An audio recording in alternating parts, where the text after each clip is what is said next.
Tugas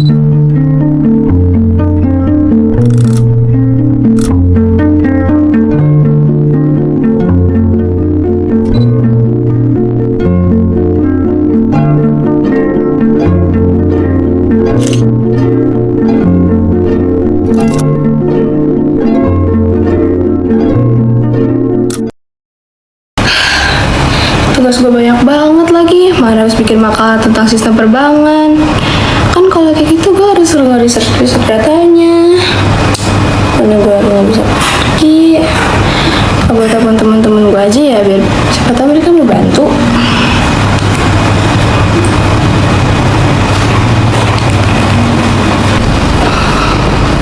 Halo, Tim. Halo, guys, gue butuh banget bantuan nih. Gue kan disuruh bikin makalah tentang sistem perbankan. Sedangkan itu tuh harus di-research biar bisa dapat data dari berbagai sumber gitu. Gue kan nggak bisa pergi karena ada urusan mendadak. Kira-kira kalian mau nggak ya bantu aku? Oke. Bagaimana cara kita mencari materi makalahnya si Tiwi? Kita kumpulin dulu aja data-datanya. Aku baru lihat sih di Google Statement kemarin kalau misalnya tuh menurut Bank Indonesia itu sistem pembayaran itu tuh meliputi aturan, lembaga, sama mekanisme untuk memindahkan dana. Jadi sebenarnya tuh sistem pembayaran itu nggak cuma pembayaran doang, tapi tentang aturan dan lembaga. Aku tahu kita bisa aja ke Museum Bank Indonesia karena di sana kita bisa melihat sistem pembayaran ekonomi yang bekerja secara fisik. Ide yang bagus. Iya juga ya. Lebih baik lagi kalau kita ke museum untuk mempelajari sejarah uang. Tunggu apa lagi? Ayo kita berangkat ke BI. Tapi tunggu. Bagaimana bisa kita berangkatnya ke sana?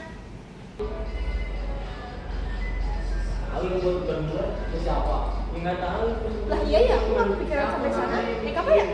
Mungkin aja kita bisa naik gokar loh. Tapi itu agak mahal gak sih? Bener sih. Aku tahu, naik kereta aja. Ide yang bagus. Oke deh, kalau gitu kita naik kereta ya. Gimana menurut kamu, Syah? Wah, ide yang bagus. Mari kita berangkat ke BI. Halo semuanya, sekarang kita udah sampai di Rawabuntu. Nah, ada temen aku nih. Siapa? Halo, udah sampai guys di stasiun Rawabuntu. Yuk ikutin perjalanan kita ke Museum BI. Ayo, ayo. Kira-kira teman-teman kita udah sampai mana ya? Nggak tahu. Itu mereka. Bersama kita ke BI.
Menurut Bank Indonesia, sistem pembayaran adalah sebuah sistem yang meliputi seperangkat aturan, lembaga, dan mekanisme yang digunakan untuk melaksanakan pemindahan dana.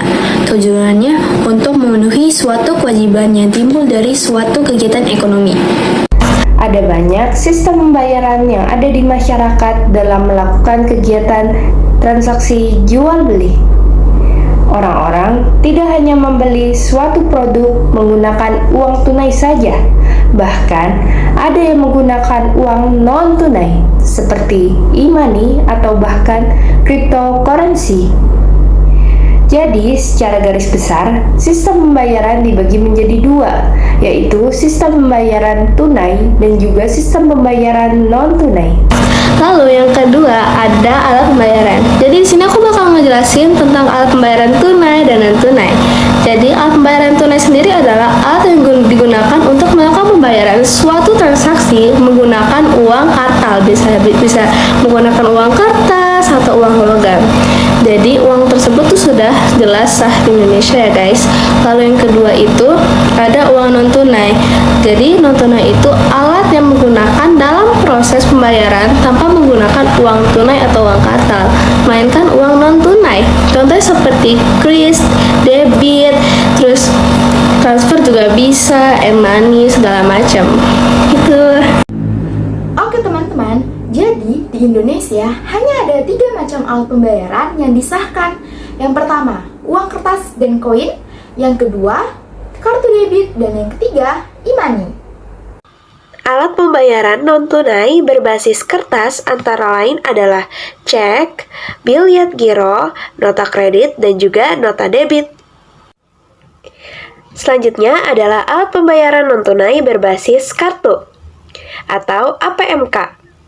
APMK ini terdiri atas kartu kredit, kartu debit, dan juga ATM atau Automated Teller Machine. Alat pembayaran ini juga diliputi dengan chip. Di setiap kartu, chip ini berisi data. Dan kartu atau chip ini memiliki keamanan sendiri. Yang terakhir adalah alat pembayaran non-tunai berbasis elektronik. Alat pembayaran non-tunai berbasis elektronik ini termasuk ke dalam alat pembayaran digital. Dan juga lebih populer dikenal dengan electric money atau e-money. Pembayaran digital ini selain e-money adalah e-wallet. 3 pembayaran yang disahkan di Indonesia adalah yang pertama uang kertas dan koin, yang kedua adalah kartu debit, dan yang terakhir adalah e-money.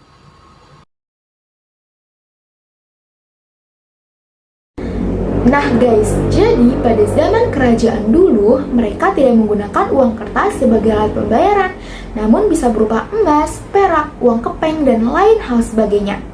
Dimulai pada abad ke-8 kerajaan Mataram kuno, mereka menggunakan emas dan perak berbentuk kotak sebagai alat pembayaran. Pada tahun 1042, kerajaan Jenggala menggunakan uang kepeng dari Cina.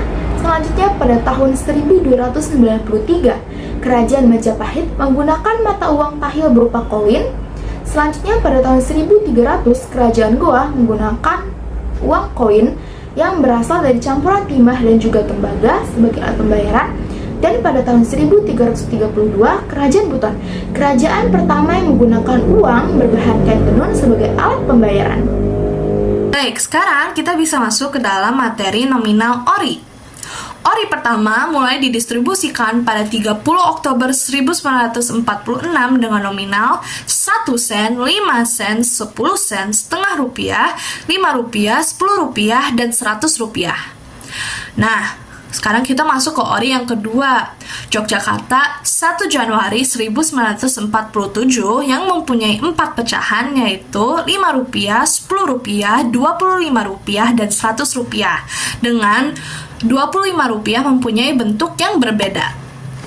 Sekarang kita masuk ke ORI ketiga, Yogyakarta 26 Juli 1947 yang mempunyai 7 jenis pecahan dari setengah rupiah sampai 250 rupiah yang ditandatanganin oleh Mr. A.A. Maramis.